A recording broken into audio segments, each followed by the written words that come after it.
Africa as you've never seen it before. For the first time, a unique camera and trained observers reveal a new world. Their images may change your view forever. This is the picture you're used to seeing, a herd of wildebeest on the move across the vast, untamed wilderness of the Serengeti.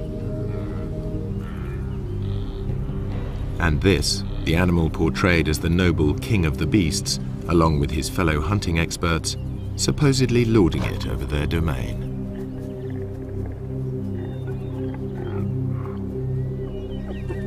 While the laughing hyena normally gets a bad press as a sneaky scavenger, an ugly coward. Usually too, humans are kept out of the shot, yet the presence of the Maasai and of their cattle affects the whole balance of nature in this area. Now, the most sensitive low-light camera in the world shows you truer images.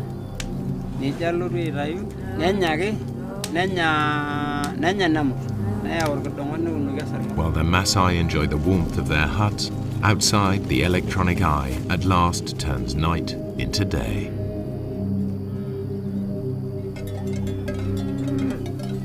In the pitch black, unexpected scenes challenge conventional expectations.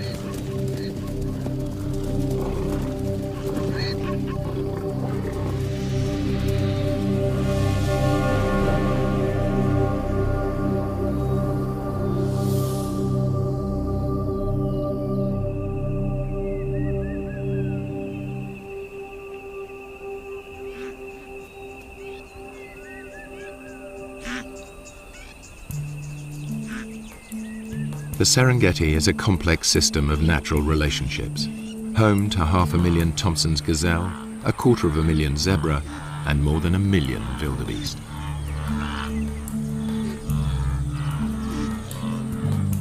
The wildebeest are the stars of the spectacular migrations as they follow the rains to lush grasslands. This is the greatest concentration of game in all Africa.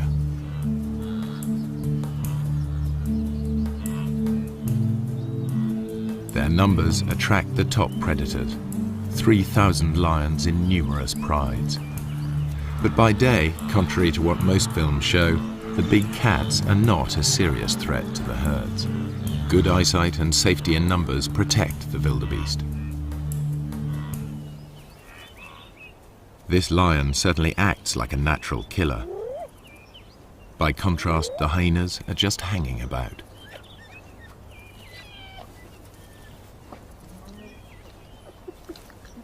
In fact, he didn't make the kill. He stole it from more skillful hunters. The blood on their faces proves just who did make the kill. All too often, hyenas are portrayed as light-fingered latecomers. Yet, while the hyenas were feeding, the Prince of Thieves appeared. This is the bit most wildlife films leave out. Lions pinch the hyena's prey. Far from scavenging for a living, 9 times out of 10, hyenas make the kill.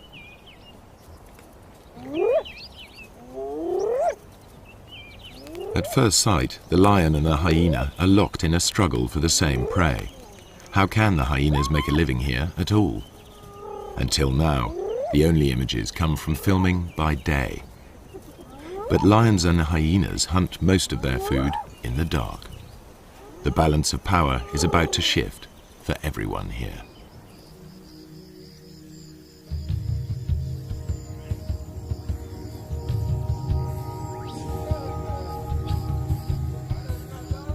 Serengeti straddles the border between Kenya and Tanzania.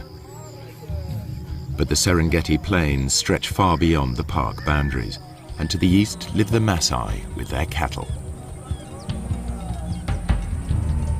At dusk, they retire with their herds to the safety of their villages, or bomas.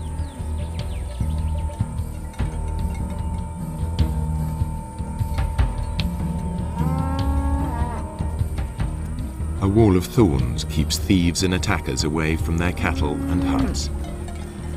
The Maasai rarely venture out at night, except in force.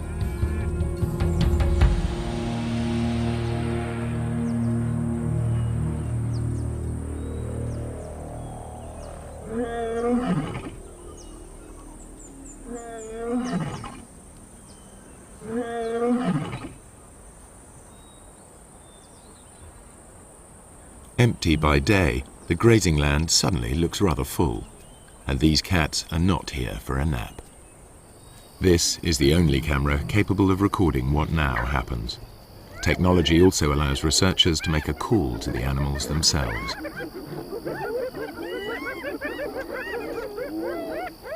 Tom Maddox is counting predators in the Serengeti.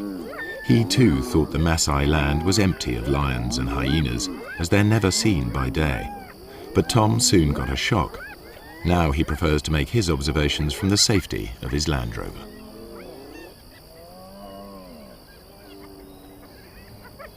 We use this technique that we call call-ins, and we basically have a tape of hyenas on a wildebeest kill. And when hyenas are on a kill, they make these whooping noises and these fighting noises.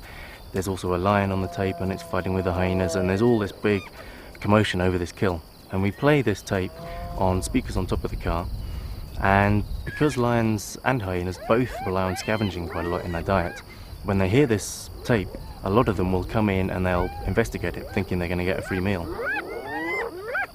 It was amazing where they come from. They just kind of melt out from the bushes in places you'd never have imagined a lion could have hidden, often quite close to where I was doing the call-in. And then it was equally amazing once the call-in's over, once they decide to go back under cover, usually about the time that the Maasai are starting to come out of the bomas around 7 o'clock.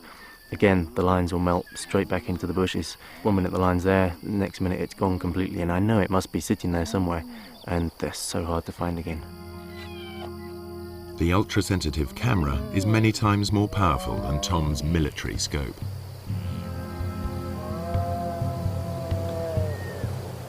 Inside the Serengeti you can drive around and you can see hyenas and lions. They're very obvious throughout the day. Outside the national park, that doesn't happen. You can drive around for days and days and not see any. The fact that there are any lions at all on the Maasai's land is surprising. So far, I'm finding an extremely high number of lions outside the park.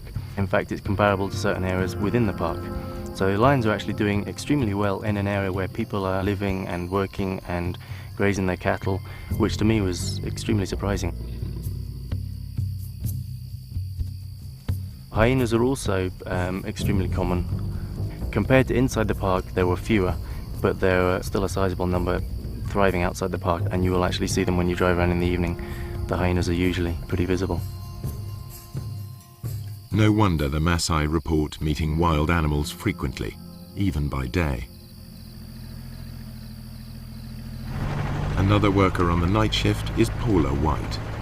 She's interested in studying hyenas in this different world, to learn how they and the lions carve up each other's catches. And like her quarry, she follows her ears. I'm going out to see if I can find some hyena kills. Take a look at how many clan members are on the kills and whether or not there's any clashes going on. I'll also be looking for lion-hyena interactions because I'm really interested in how the two species interact down here with all the game present, whether or not they're still more likely to steal each other's kills or whether they're more likely to go after a new animal of their own. So what I'd be doing is driving the roads looking for action, and then I'd stop once in a while and listen for sounds of kills, listen for any animals whooping. Sounds travel much further in the cool night air. On a still night, hyenas can hear whooping over 10 kilometers away.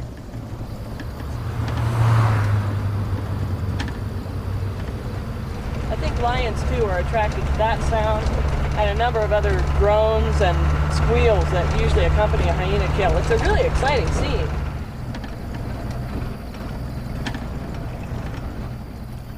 There's a hyena running in front of me on the road right now. And the way he's running, I imagine he's going for a kill, so I'm going to stop and listen right now. What Paula and Tom are seeing leads them to rethink the conventional ideas about hyenas and lions at night and day.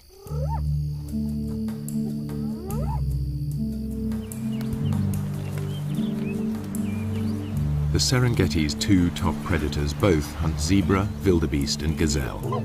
It's a mystery how they survive when they appear to compete for the same prey. Usually in nature, two competitors can't share the same food supply. There simply isn't enough for them both.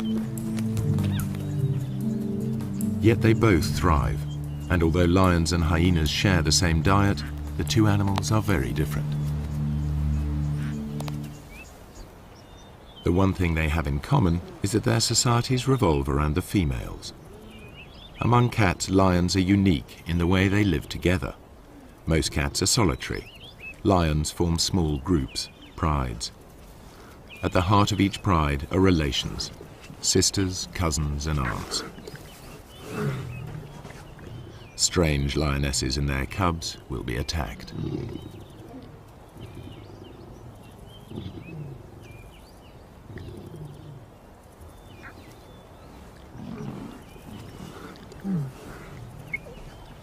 They cooperate to raise cubs. Lionesses will even suckle cubs of other pride members.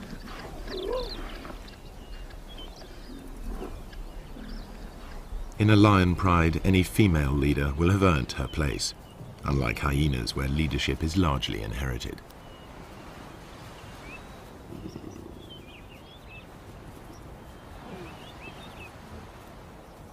At times, the males are absent. At others, they hang out with the females.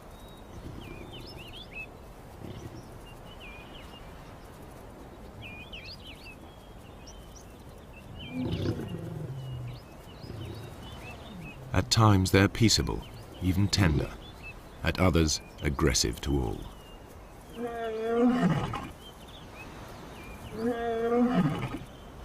In spite of their smaller size, lionesses not only retaliate, they may even pick fights with the males.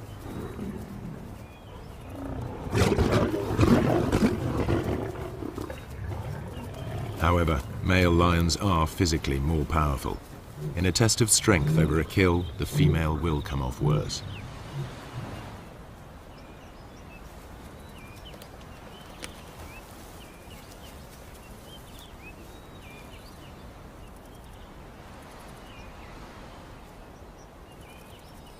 Spotted hyenas live in large clans, averaging 50 or more members. But the whole clan is not always together. Individuals and small hunting groups spread out over the plains in a living net.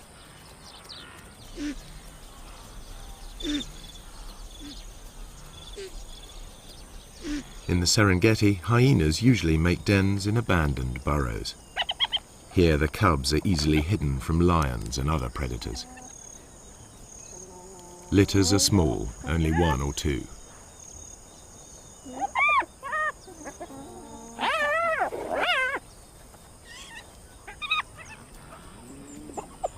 Hyena society is maintained by the rank that each animal inherits.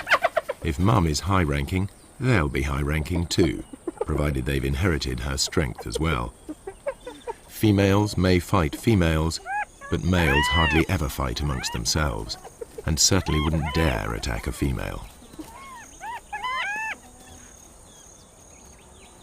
Clan life is ruled by the females, who are almost a quarter bigger than the males.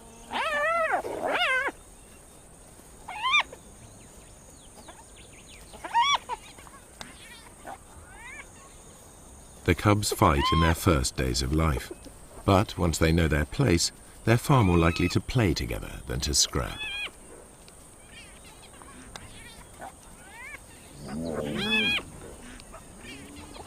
The males can behave as best friends, even if they're members of different clans. Hyenas' behavior is highly complex.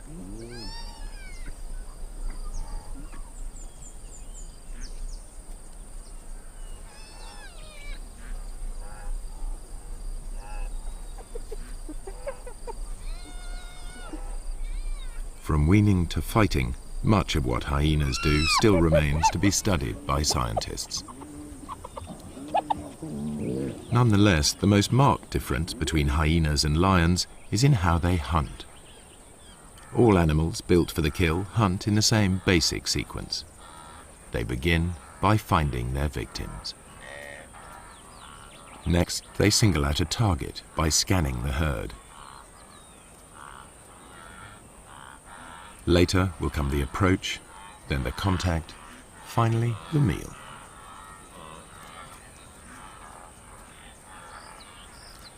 How they hunt differs sharply between hyena and lion. The hyenas get as close as 20 meters in full view of their prey before the herd wheels and flees. The hyenas will try to scatter the wildebeest before singling one out. The Maasai call the hyenas doctors because they can recognize the sick and the weak.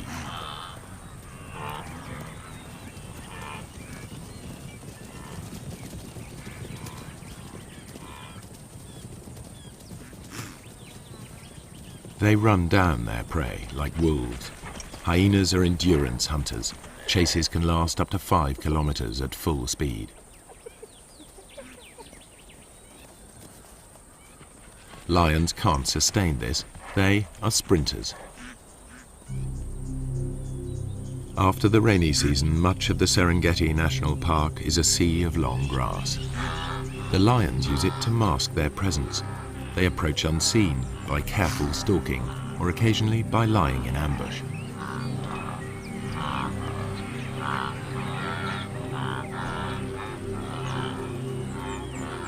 Outside the park, where the Maasai graze their cattle, the grass is shorter. Any predator risks a confrontation with armed herdsmen. The lion sticks out. Not much chance of an ambush here. Hunting under cover of night makes more sense. As the sun goes down, life gets easier for the Serengeti's predators. Dusk diminishes to near complete darkness, which can continue all night if there are storm clouds or if it's a moonless night. The only camera on the planet powerful enough to see in total blackness even picks up stars invisible to human eyes.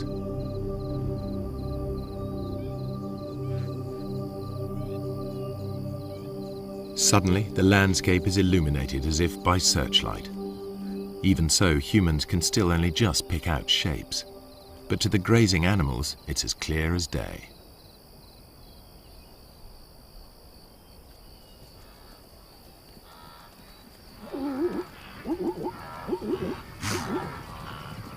The camera reveals crouching lions invisible to the naked human eye.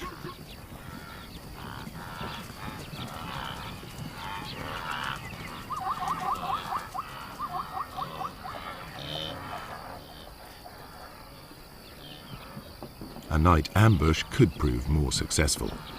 These two lionesses have detected a herd of wildebeest crossing a track.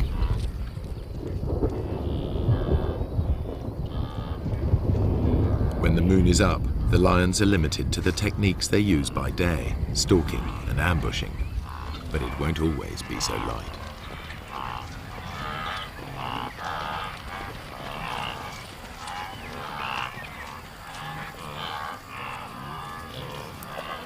The pair near the crossing point and squat down, well screened by vegetation. One crawls into position to jump a victim.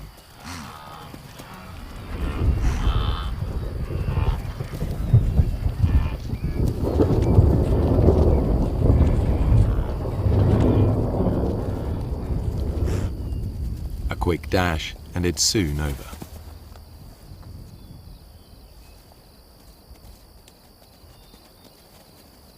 Although these lionesses have been successful, the moonlit night is rarely the best time for hyenas to hunt.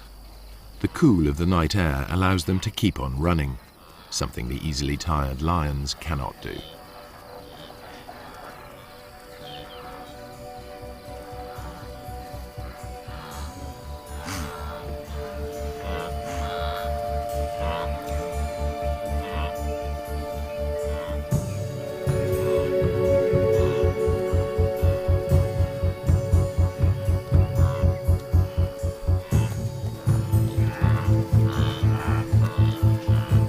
hyena's behavior at night is something scientists are increasingly able to observe for themselves. I think I can hear a kill off in the distance, so I'm going to go in that direction. It sounds like there's lions coming in as well.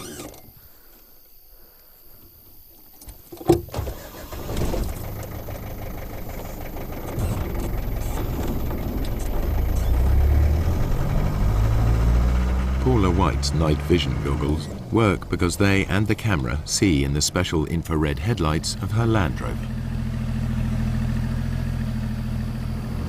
I think the ability to use this sort of invisible light to observe animals, nocturnal animals, in their natural environment is really quite a breakthrough for research. Certainly I didn't begin to see the full range of hyena behaviors until I started coming out at night and using this sort of special equipment. It was very frustrating to me otherwise, because as dusk was falling and my own ability to observe them was ending, I knew that the hyenas were just beginning to wake up and just beginning to start their day, as it were, but I was left out of it. So now, as I'm able to follow them and observe them, I'm seeing things that I've never been able to see before. Now Paula can see in the dark, but it's her hearing that guides her. You often hear hyenas whooping at night, and that can mean any number of things. They're advertising their own location, they're trying to find other clan members. But the one sound that you really associate with a kill is a giggle. And actually that's where the term laughing hyena came from. But that's the sound that I really associate with kills. And it's a thing that other hyenas and lions hone in on as well. So really, driving around like this at night, using this enhanced vision and listening for kills, I'm behaving very much like a hyena. And there's one right now. I can see it going through the grassland.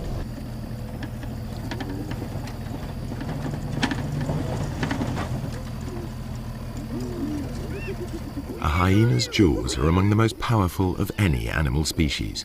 The sharp front teeth shear through skin and meat. Their jaw muscles are as big as a man's arm. At the back of the hyena's mouth, huge crushing teeth are strong enough to crunch up solid bone. Yet it's a remarkably peaceful scene.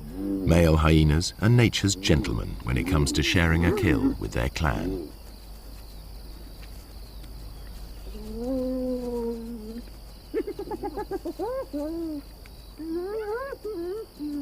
Although the hyenas gulp down their meal, lions arrive in time to take the food from their mouths.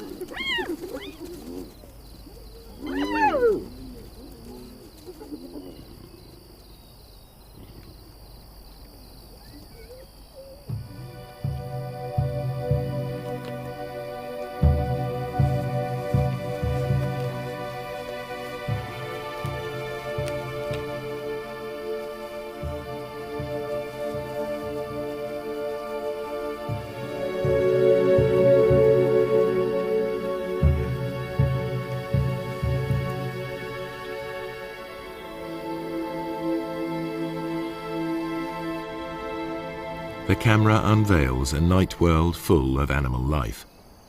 Just how close these animals come to humans astonishes the researchers.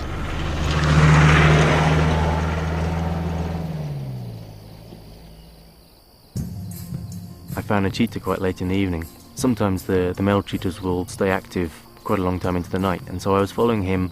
It went past dark. It was about 7:30, 8 o'clock in the evening, and he was walking straight up the road, straight towards a Maasai village. And I thought this was going to be fantastic. I was going to see how close cheetahs would get to Maasai villages, and suddenly he went leaping off the road. Onto the road stepped 4 lions. I then carried on following them instead, and they went almost within sight of the village. The village was just over the next hill. Lions will even break into Maasai villages in an attempt to reach the cattle inside. The Maasai mount a defense, but it's dangerous. The balance of power has switched. The nocturnal hunters are in their element.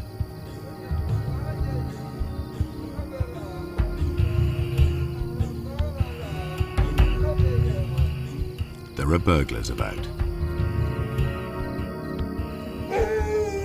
The guard dog is aware of the hyena, but the Maasai will register its shape only dimly.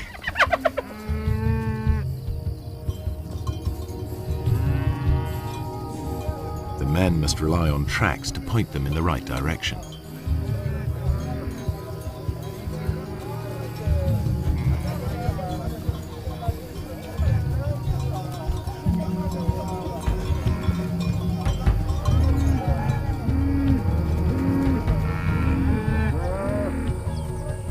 During the attack, a cow was killed and dragged off. The following morning, the Maasai inspect the corpse. They can easily identify the cause of death. Wringing the neck are distinctive punctures, the suffocating bite of a lion.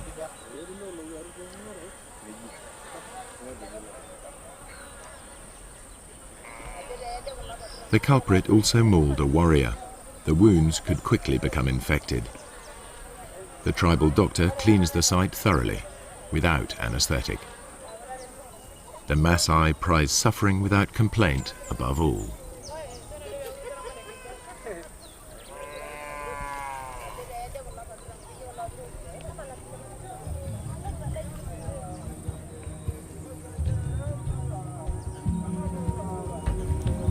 The lion's assault will trigger a deadly surge.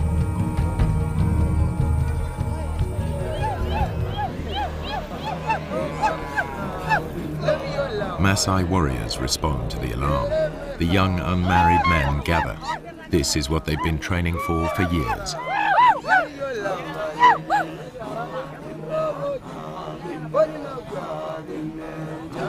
It's the supreme test of their stamina and self-control, and a test of their ability to bear pain without flinching.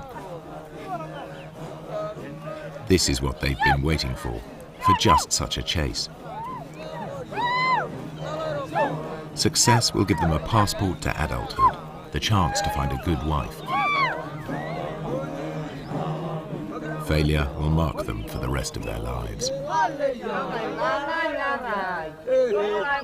But before they can take part, they need to demonstrate their fitness. The elders will decide who will and won't go.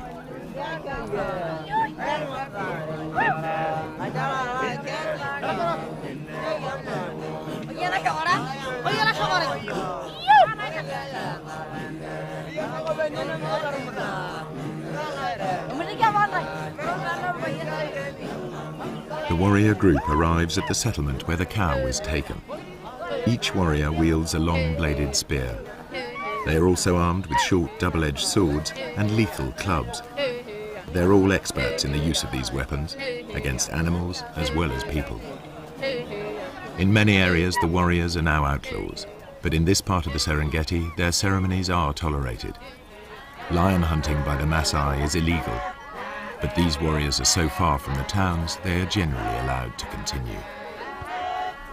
A day of ritual begins with chanting and dancing to hypnotic rhythms. Warriors demonstrate their strength and agility by leaping.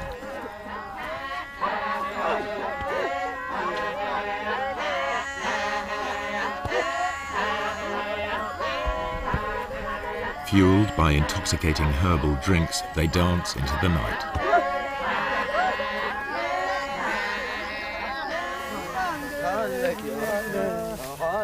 More warriors arrive from further afield, eager to be selected. Everyone is in a frenzy of anticipation.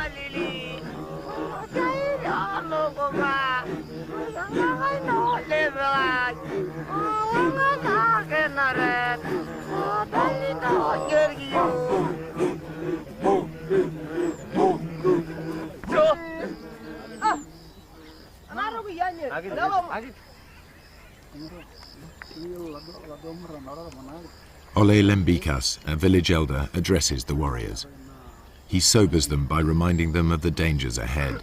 He tells them to work together, to trust each other, and to return safely.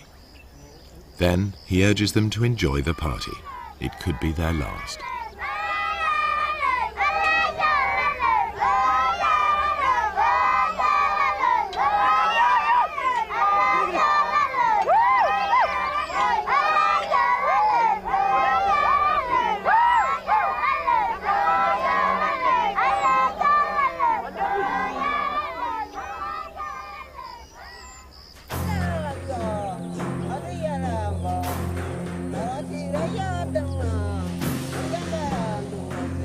In the morning, two hunts unfold far apart.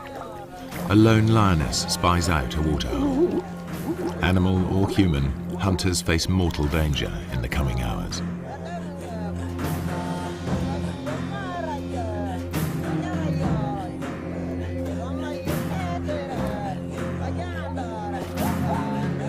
For lions, daytime hunts are the most difficult. For filmmakers, this is when it's easiest to film, so this is the image that's so often repeated. Prey unaware of the lioness hidden in the grass.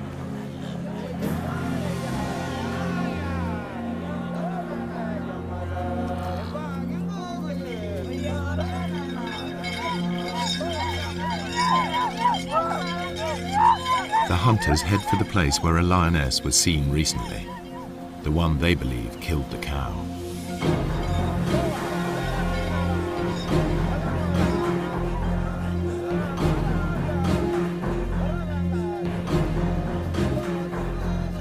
The herds are busy drinking.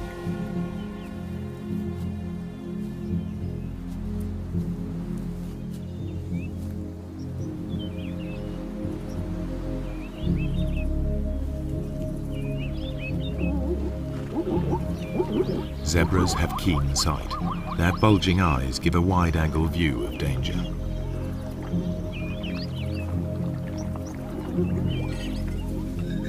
Lions hate and fear Maasai. The bells around the warriors' ankles make it clear to any lions they're coming. The lions on Maasai land will always hide in deep cover. The warriors must flush the beast out into the open. Then they have a chance to tire it out before they come in with their spears. The lioness edges closer.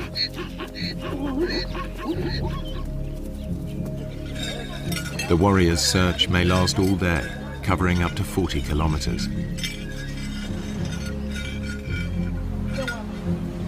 The lioness's prey is within 30 meters.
They think it's all over.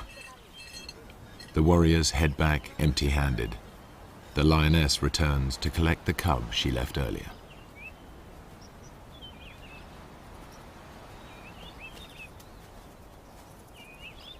She hid it in long grass nearby, but the chaos of her hunt has attracted members of another pride. This is their patch, and they'll defend it. The mother calls to the youngster.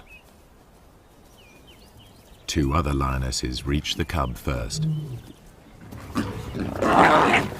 They won't tolerate another female's offspring. They'll eliminate it.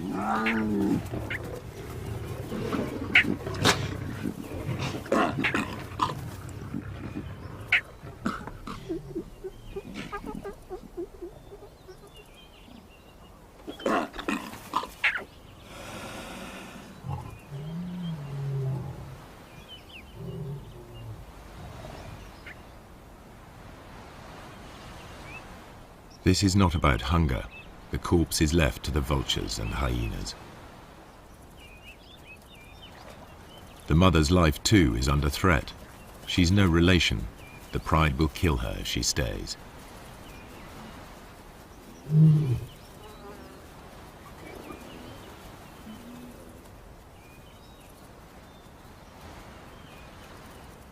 Outnumbered, without a territory of her own, she heads yet further away from the park.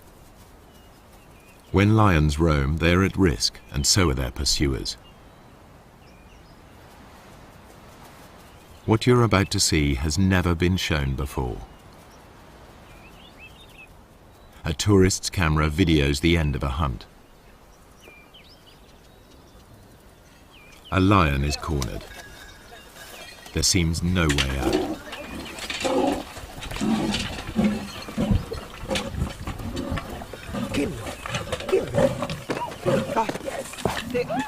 A warrior throws a spear.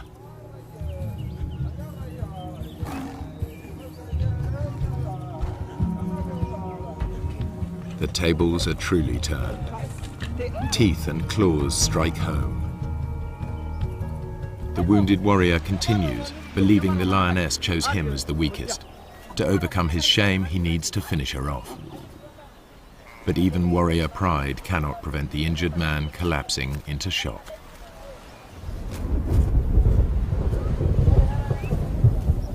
Meanwhile, the lioness dies of her wounds. She's wearing a radio collar, a park lion. Two different worlds clash. The Maasai collect a trophy, the scientists collect data. Each sees the lion in a different light. It's not a romantic, we like to live with wildlife kind of situation, but they never do something to the extent that if a lion is being a problem, they don't go out and try and kill every single lion that they can find in the entire area. I have great respect for them for tolerating them to such a great degree. In truth, the warriors have made a lethal mistake. The wrong lion has paid the price, and the outcome is nearly fatal for one Maasai.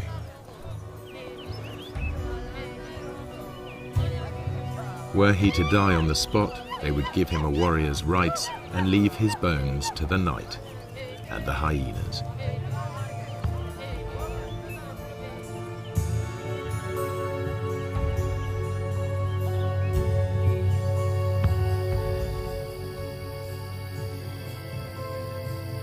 Night is the time of the four-footed hunters. Most hours are clouded over or feebly lit by faint stars.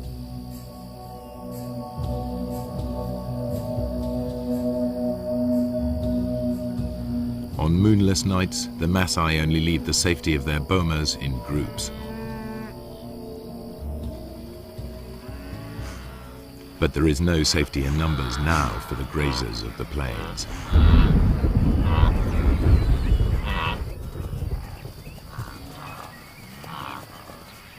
The darkest hours of the night see restless action. Animal hunters are about in numbers never seen during the day. Spooked, the herds of wildebeest, zebra and gazelle burst into panicky runs. They fear lions and hyenas are nearby, but only the camera can see them.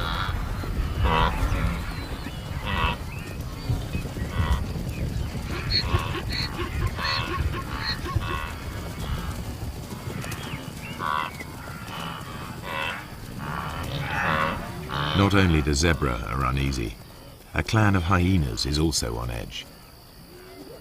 They've made a kill in another clan's territory. It isn't long before one of the owners claims his rights.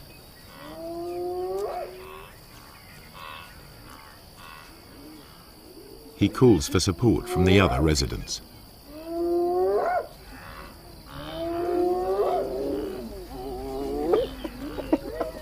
His clan bustles in to drive the invaders away.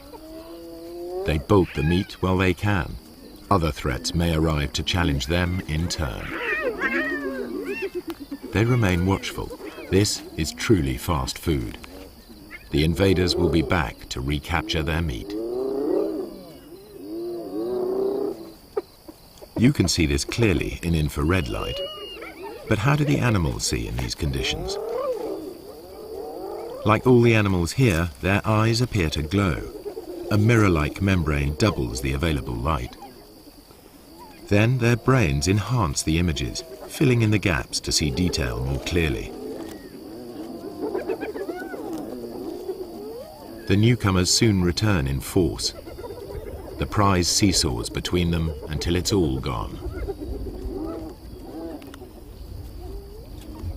But with so little light, even their superb night vision is challenged. This is as close as you can get to seeing through their eyes. It gives an idea of how they can operate in this dark world.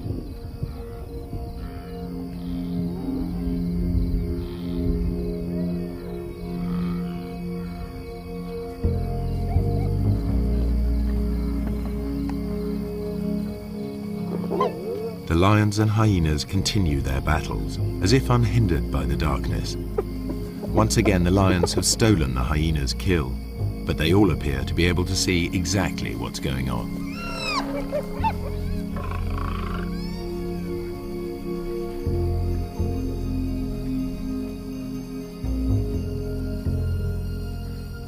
And when the lions go hunting, they do so just as they are.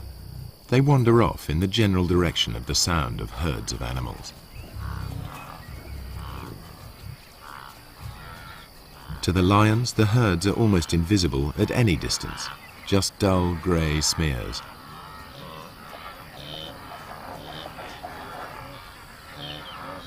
But they can locate the grazers easily by sound and smell.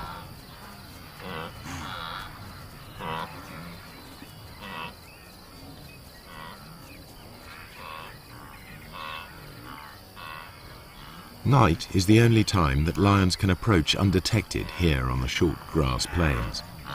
You are about to see for the first time how and when the lions of the Serengeti catch most of their food.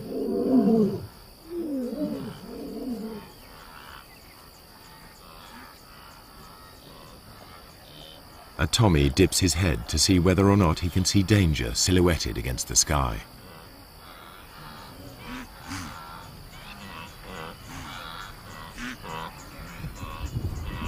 The circling lion is almost invisible.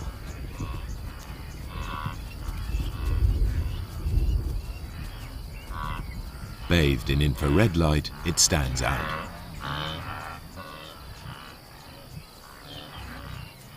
Another Tommy can hear something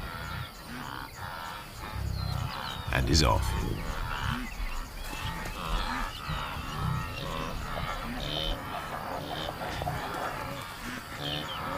The lion's game plan is always the same. Get close to the herds, then spread out. They don't need to make any effort to hide themselves. Only their footfalls give them away. And, because they're unseen, lions are no longer at a disadvantage as they approach their quarry.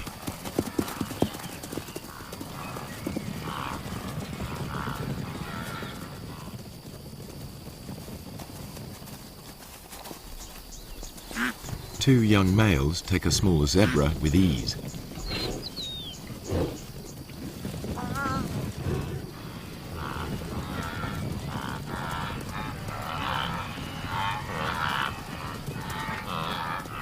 A lioness gives chase. A high kick lets her quarry escape.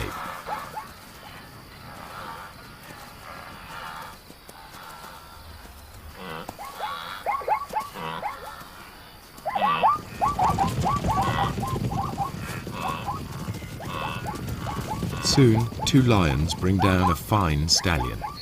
Saber-sharp teeth and meat-hook claws bury themselves into 300 kilos of struggle.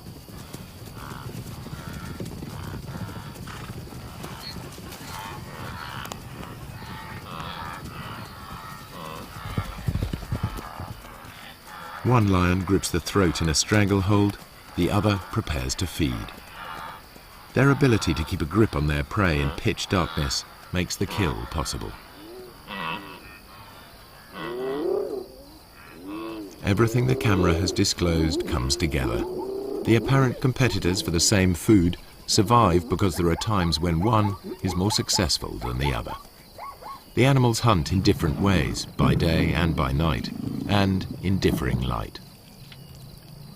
These unique images show that the relationship between lions and hyenas is more complex than traditional pictures allow. The lions steal kills, and the so-called cowardly hyenas are often merely out to reclaim their prey.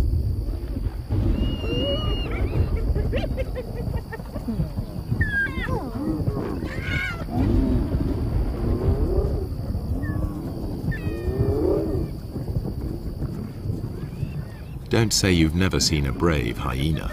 A thieving male lion is forced to take them on. The hyenas persist even though a single blow could be fatal. This frequent nighttime behavior has never been recorded before.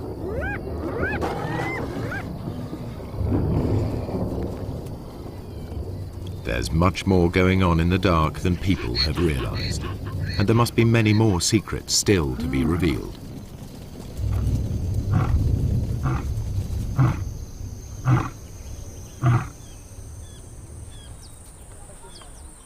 At dawn, the Maasai dismantled the thorns barricading the entries to their bomas.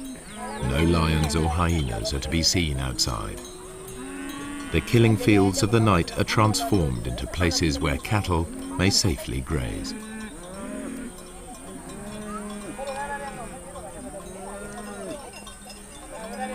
By day, everything is in the Maasai's favor. The cool of night and the light of the moon are ideal conditions for the hyena, a long-distance runner. But the darkest nights belong to lions, which can rely on built-in weapons and brute force. The truer picture that has emerged applies by day as well. Hyenas can kill when lions are too conspicuous, and it's the lions that are the scavengers.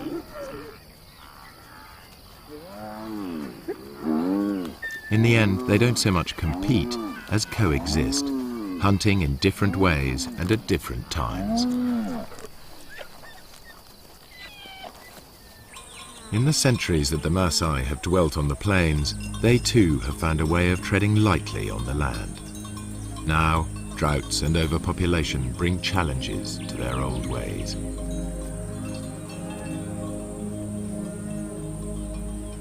Within a decade, this cattle pasture will be covered with crops. Predators and herds will be gone, only preserved in the zoo-like national park.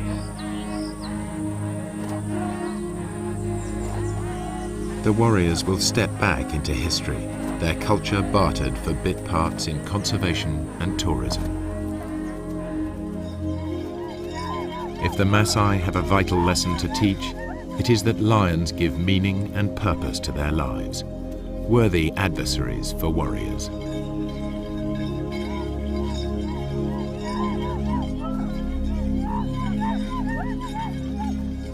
Their spears are already being beaten into plowshares. A patchwork of fields is appearing. Soon, fences will spring up. Nature's carefully crafted balance of power will be upset, animals and people in conflict. The picture that emerges may be starker, but it is more realistic. And never again will you be taken in by that well-groomed imposter posing as the king of the beasts.